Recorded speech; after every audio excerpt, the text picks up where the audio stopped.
Super ma'am Aruna channel ನೋಡ್ತಿರ್ತಕ್ಕಂಥ ನಿಮ್ಮೆಲ್ಲರಿಗೂ ಈ ಅರುಣ ಕಡೆಯಿಂದ ನಮಸ್ಕಾರಗಳು. ಈ ವಿಡಿಯೋ ಮಾಡೋ ಉದ್ದೇಶ ಏನಂತಂದ್ರೆ, ಈಗ ಮಾಘ ಮಾಸ ಬರುತ್ತಲ್ಲ, ಬಂದಿದೆ ಆಲ್ರೆಡಿ.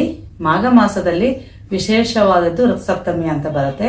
ಅವತ್ತಿನ ದಿನ ಹೇಗೆ ಸ್ನಾನ ಮಾಡಬೇಕು, ಹೇಗೆ ಪೂಜೆ ಮಾಡಬೇಕು, ಏನ್ ನೈವೇದ್ಯ ಮಾಡಬೇಕು, ರಥಸಪ್ತಮಿ ಅಂದ್ರೆ ಏನು, ಯಾಕೆ ಅವತ್ತು ಸೂರ್ಯನ ಪೂಜೆ ಮಾಡಬೇಕು, ಯಾವ ದೇವ್ರನ್ನ ಪೂಜೆ ಮಾಡಬೇಕು, ಇವ್ರಿಗೆ ಗೊತ್ತಿಲ್ಲಲ್ಲ. ಈ ವಿಡಿಯೋ ಮಾಡೋದ್ರ ಮೂಲಕ 4 ಜನಕ್ಕೆ ಗೊತ್ತಾಗ್ಬೋದು ಅಂತ ನಾನು ವಿಡಿಯೋ ಮಾಡ್ತಾ ಇದ್ದೀನಿ. ಈ ವಿಡಿಯೋ ಮಾಡೋದಕ್ಕೆ ಸ್ವಲ್ಪ ಲೇಟ್ ಆಯ್ತು. ಆದಷ್ಟು ನೀವು ನೋಡ್ತಿದ್ರೆ ಎಲ್ಲರೂ ಇದನ್ನ 4 ಜನರಿಗೆ ಶೇರ್ ಮಾಡಿ. ಅವರು ಇದನ್ನ ಮಾಡೋದ್ರಿಂದ ಅವರು ಮಾಡಿದ್ರಲ್ಲಿ ಸ್ವಲ್ಪನಾದ್ರೂ ಪುಣ್ಯ ನಿಮ್ಗೆ ಸಿಕ್ಕತ್ತೆ. ಆಮೇಲೆ 4 ಜನರಿಗೆ ಈ ವಿಷಯ ಗೊತ್ತಾಗತ್ತೆ. ಇಷ್ಟ ಆಗಿದ್ರೆ ಖಂಡಿತ ಒಂದ್ ಲೈಕ್ ಮಾಡಿ. ಮಾಘ ಮಾಸ 1 ತಿಂಗಳನ್ನು ಸ್ನಾನಕ್ಕೆ ತುಂಬಾ ಪ್ರಾಮುಖ್ಯತೆ ಕೊಟ್ಟಿದ್ದಾರೆ. ಅದ್ರದ್ದು ಒಂದು ವಿಡಿಯೋ ಮಾಡಿ ಅಪ್ಲೋಡ್ ಮಾಡಿದೀನಿ, ನೀವು ನೋಡ್ಬೋದು. ಅದ್ರ ಜೊತೆಗೆ ಇದೇ ಪಂಚಮಿ, ಶ್ರೀ ಪಂಚಮಿ, ವಸಂತ ಪಂಚಮಿ ಅಂದ್ರೆ ಸರಸ್ವತಿ ಜಯಂತಿ, ಹೀಗೆ ಹಲವಾರು ಹೆಸರುಗಳಂತೆ ಕರೀತಾರೆ.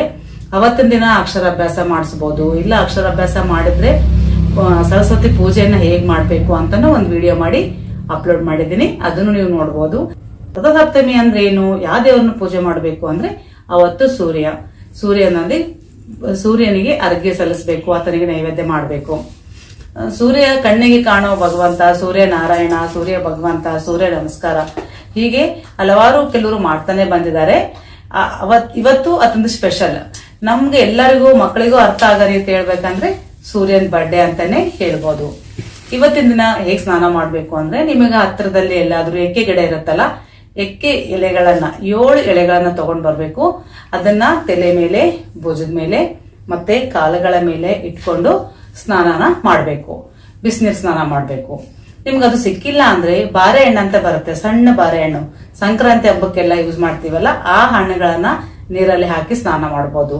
ಇಲ್ಲ ಅದ್ರ ಎಲೆಗಳಾದ್ರೂ 7 ಎಲೆಗಳನ್ನ ತಗೊಂಡ್ ಬಂದು ತಲೆ ಮೇಲೆ, ಭುಜದ ಮೇಲೆ ಇಲ್ಲಿ 7 ಎಲೆಗಳನ್ನ ಇಟ್ಕೊಂಡು ನೀವು ಸ್ನಾನ ಮಾಡ್ಬೋದು. ಅದನ್ನು ಸಿಕ್ಕಿಲ್ಲ ಅಂದ್ರೆ ಚಿಕ್ಕಡಗಾಯಿ ಅಂತ ಬರುತ್ತಲ್ಲ, ಕಾಯಿಪಲ್ಲೆ, ವೆಜಿಟೇಬಲ್ ತಂದಾಗ ಚಿಕ್ಕಡಗಾಯಿ ಅಂತ ತರ್ತೀವಲ್ಲ, ಬೆಳಿತಾರೆ, ಅದ್ರ ಎಲೆಗಳಾದ್ರೂ ಇಟ್ಟು ನೀವು ಸ್ನಾನ ಮಾಡ್ಬೋದು. ಯಾವುದು ಸಿಕ್ಕಿಲ್ಲ, ಒಂದು ಸಿಕ್ಕರು ಸಹಿತ, ಇಲ್ಲ ಬಾರೆಹಣ್ಣಾಗ್ಲಿ, ಯಾವ್ದು ಸಿಕ್ಕುತ್ತೋ ಅದ್ರಲ್ಲಿ ನೀವು ತಲೆ ಸ್ನಾನ ಮಾಡ್ಬೇಕು. ಈ ರೀತಿ ಮಾಡೋದ್ರಿಂದ ನಮ್ಮ ಆರೋಗ್ಯ ತುಂಬಾ ಸುಧಾರಣೆ ಆಗುತ್ತೆ. ಅನಾರೋಗ್ಯ ಇರೋರಿಗೆ, ಇಲ್ಲ ನಾವು ಆರೋಗ್ಯವಾಗಿದ್ದೀವಿ ಅಂದ್ರೆ ಇದೇ ಆರೋಗ್ಯ ಹಾಗೆ ಕಾಪಾಡುತ್ತೆ. ಅದಕ್ಕಾಗಿ ಇವತ್ತು ಈ ಸ್ನಾನಕ್ಕೆ ತುಂಬಾ ಪ್ರಶಸ್ತಿ ಕೊಟ್ಟಿದ್ದಾರೆ. ಅವತ್ತಿನ ದಿನ ಏನ್ ಮಾಡ್ಬೇಕು ಅಂದ್ರೆ, ನೀವು ಬೆಳಗ್ಗೆ ಬೇಗ ಎದ್ದೇಳ್ಬೇಕು. ಸೂರ್ಯೋದಯಕ್ಕೆ ಮುಂಚೆನೆ ಎದ್ದು ಕಸ ಬಿಡೋದು, ನೀರು ಹೊಡೋದು, ರಂಗೋಲಿಯನ್ನ ಹಾಕಿ. ಅವತ್ತು ರಂಗೋಲಿ ತುಂಬಾ ವಿಶೇಷವಾದ ರಂಗೋಲಿ. ನೀವೆಲ್ಲಾದ್ರೂ ಯೂಟ್ಯೂಬ್ ಅಲ್ಲಿ, ಗೂಗಲ್ ಅಲ್ಲಿ ಸರ್ಚ್ ಮಾಡಬಹುದು. ಅವತ್ತು ರಥನ ಹಾಕ್ತಾರೆ, ಅಂದ್ರೆ ಸೂರ್ಯ ರಥ ಏರಿ 7 ಕುದುರೆಗಳ ಮೇಲೆ ಬರ್ತಾನಂತ. ಅದಕ್ಕಾಗಿ ರಥ ಹಾಕ್ಬೇಕು. ರಥಕ್ಕೆ ಒಂದು ಚಕ್ರ ಇಟ್ಟು ಅದರಲ್ಲಿ ಸೂರ್ಯನ ಬಿಂಬ ಒಂದು ಚಿಕ್ಕದು ಯಾವ್ದು ಬರುತ್ತೋ ಅದು, ಆತರ ರಂಗೋಲಿನ ಹಾಕೊಂಡು ಈ ರೀತಿ ಸ್ನಾನ ಮಾಡ್ಬೇಕು. ಸ್ನಾನ ಮಾಡಿದ ತಕ್ಷಣ ಫಸ್ಟ್ ಮಾಡ್ಬೇಕಾದ ಕೆಲಸ ಸೂರ್ಯನಿಗೆ ಅರ್ಘ್ಯ ಕೊಡಬೇಕು. ಅದು ಈ ಅರ್ಘ್ಯ ಅಂದ್ರೆ ಏನು, ಹೆಂಗ ಅಂತ ಅನ್ಕೋಬಹುದು ನೀವು. ಅದೇನಿಲ್ಲ, ರಾಗಿ ಚೊಂಬಾಗ್ಲಿ ಅಥವಾ ಗ್ಲಾಸ್ ಆಗ್ಲಿ ಬಳಸಿ, ಇಲ್ಲಾಂದ್ರೆ ಹಿತ್ತಾಳೆ ಆದ್ರೂ ಪರವಾಗಿಲ್ಲ, ಅದ್ರ ತುಂಬಾ ನೀವು ನೀರ್ ತಗೊಂಡು ಸೂರ್ಯನಿಗೆ ನಮಸ್ಕಾರ ಮಾಡ್ತಾ ಸೂರ್ಯನಿಗೆ ಅರ್ಘ್ಯ ಕೊಡಬೇಕು. ಅದು ಎಲ್ಲಿ, ನಿಮ್ ಸೂರ್ಯನ ಕಿರಣಗಳು ಎಲ್ಲಿ ಬೀಳ್ತಾವಲ್ಲ ಅಲ್ಲಿ. ತುಳಸಿ ಗಿಡ ಇತ್ತಂದ್ರೆ ತುಳಸಿ ಮುಂದ, ತುಳಸಿ ಆಲ್ಮೋಸ್ಟ್ ಹೊರಗೆ ಇಟ್ಟಿರ್ತೀವಲ್ಲ, ಇಲ್ಲ ಬಾಲ್ಕನಿಯಲ್ಲಿ ಅಥವಾ ಮಹಡಿ ಮೇಲೆ, ಟೆರಸ್ ಮೇಲೆ, ಎಲ್ಲಾದ್ರೂ ಎಲ್ಲಿ ಸೂರ್ಯನ ಕಿರಣ ಬೆಳತ್ತಲ್ಲ ಅಲ್ಲಿ ನೀವು ಇದನ್ನ ಅರ್ಘ್ಯ ಕೊಡ್ಬೇಕು. ಈಗ ತಗೊಂಡು ಸೂರ್ಯನಿಗೆ ಮನದಲ್ಲಿ ನೆನೆಸಿ, ನನ್ನ ಆರೋಗ್ಯ ಚೆನ್ನಾಗ್ ಕೊಡಪ್ಪ, ಸೂರ್ಯ ಓಂ ನಮೋ ಸೂರ್ಯ ದೇವಾಯ ನಮಃ, ಸೂರ್ಯ ನಾರಾಯಣಾಯ ನಮಃ, ಇವತ್ತು ನೆನೆದು ನೀರನ್ನ ಹಾಕ್ಬೇಕು. ಈಗ ನಿಮ್ಗೆ ತುಳಸಿ ಗಿಡ ಇತ್ತು, ಅದಕ್ಕೆ ತೋರಿಸಿ ಗಿಡಕ್ಕೆ ಹಾಕ್ತೀರಾ, ಅಥವಾ ಬೇವಿನ ಗಿಡ ಇತ್ತು ಬೇವಿನ ಗಿಡಕ್ಕೆ ಹಾಕ್ತೀರಾ. ಏನೂ ಇಲ್ಲ ನಮ್ಮ ಮನೆಯಲ್ಲಿ ಅಂದಾಗ ನೀವು ಕೆಳಗಡೆ ಹಾಕಿದ್ರೆ ತುಳಿದಾಡ್ತೀವಲ್ಲ, ಸೂರ್ಯನಿಗೆ ಅಂತ ಹಾಕಿರೋ ನೀರು. ಅದಕ್ಕಾಗಿ ನೀವು ಒಂದು ತಟ್ಟೆನ ಇಟ್ಕೊಂಡು ತಟ್ಟೆ ಮೇಲೆನ ಆ ನೀರನ್ನ ಸೂರ್ಯನಿಗೆ ತೋರಿಸಿ ಹಾಕಿ ಸೂರ್ಯ ನಮಸ್ಕಾರ ಮಾಡ್ಕೋಬೇಕು. ಆಮೇಲೆ ಆ ನೀರನ್ನ ಯಾರು ತುಳಿಯೋದಿಲ್ಲಲ್ಲ ಅಂತ ಸ್ಥಳಕ್ಕೆ ಹೋಗಿ ಆ ನೀರನ್ನ ಹಾಕ್ಬೇಕು. ಇಷ್ಟು ಪೂಜೆ ಆಯ್ತು. ಇವತ್ತು ನೈವೇದ್ಯಕ್ಕೇನು, ಕೆಲವು ಕಡೆ ಹೊರಗಡೆನೆ ಒಲೆ ಇಟ್ಟು ಇವತ್ತು ಹಾಲು ಉಗ್ಸಿ, ಜೊತೆಗೆ ಪಾಯಸ ಮಾಡಿ, ಸೂರ್ಯ ಭಗವಾನ್ ಪೂಜೆ ಮಾಡಿ ಎಲ್ಲ ಮಾಡ್ತಾರೆ.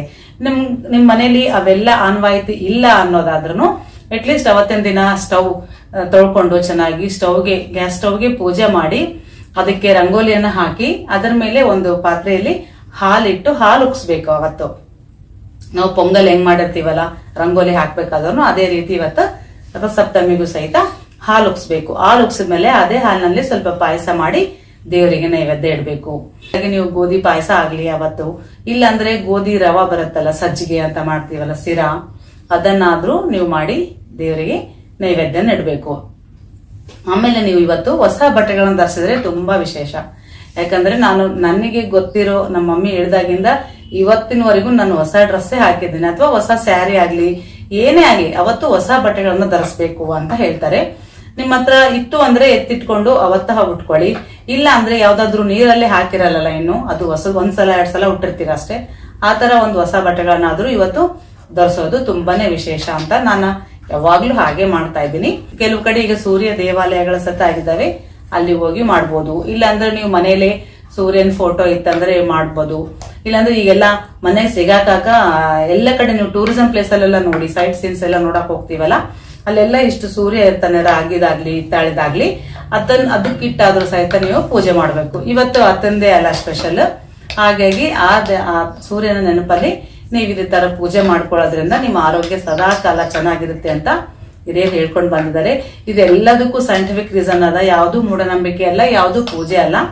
ಹಾಗಾಗಿ ನಮ್ಗೆ ಎಷ್ಟಾಗುತ್ತೋ ಅಷ್ಟು ಸಪ್ತಮಿ ದಿನ ಮಾಡಿ. ಇವತ್ತು ನಿಮ್ಗೆ ಆಗಿಲ್ಲ ಅಂದ್ರೆ ಇದೇ ರೀತಿ ಆದಿವಾರಗಳು ಬರ್ತಾವಲ್ಲ ಮಾಘ ಮಾಸದಲ್ಲಿ, ಆದಿವಾರ ಅಂತೀವಿ. ಸಂಡೇ, ಸನ್ ಅಂದ್ರೆ ಸೂರ್ಯಂದೇ ದಿನ ಅದ ಅವತ್ತು. ಇಲ್ಲ ರವಿವಾರ ಅಂತೀವಿ, ರವಿ ಅಂದ್ರೆ ಯಾರು? ಸೂರ್ಯ. ಆದಿತ್ಯವಾರ ಅಂತೀವಿ, ಆದಿತ್ಯ ಯಾರು? ಸೂರ್ಯ. ಹಾಗಾಗಿ ಅವತ್ತಿನ ದಿನ ಸ್ಪೆಷಲ್ ಅತೆಗ. ಅದರಲ್ಲಿ ಈ ಮಾಘ ಮಾಸಗಳು ತುಂಬಾನೇ ಸ್ಪೆಷಲ್. ಹಾಗಾಗಿ ನಿಮ್ಗೆ ಈ ರೀತಿ ಸ್ನಾನ ರಸಪ್ತಮಿ ದಿನ ಮಾಡಕ್ ಆಗಿಲ್ಲ ಅಂದ್ರೆ ಈ ಮಾಘ ಮಾಸದಲ್ಲಿ 5 ಸಂಡೆ ಬರ್ತಾವಲ್ಲ, ಒಂದಿನ ಆದ್ರೂ ಈ ರೀತಿ ಸ್ನಾನ ಮಾಡಿ ಪೂಜೆ ಮಾಡ್ಕೊಳ್ಳಿ, ಎಲ್ಲರಿಗೂ ಒಳ್ಳೇದಾಗತ್ತೆ. ಈ ರಥಸಪ್ತಮಿಯ ದಿನ ಇನ್ನೊಂದು ವಿಶೇಷ ಏನಂತಂದ್ರೆ ವ್ರತಗಳನ್ನ ಹಿಡಿತಾರೆ. ನಾನು, ನಮ್ಮಮ್ಮ, ನಮ್ಮ ಅತ್ತೆ, ನಮಗೆ ಗೊತ್ತಿರೋ ಎಲ್ಲರೂ ಮಾಡಿದ್ದಾರೆ.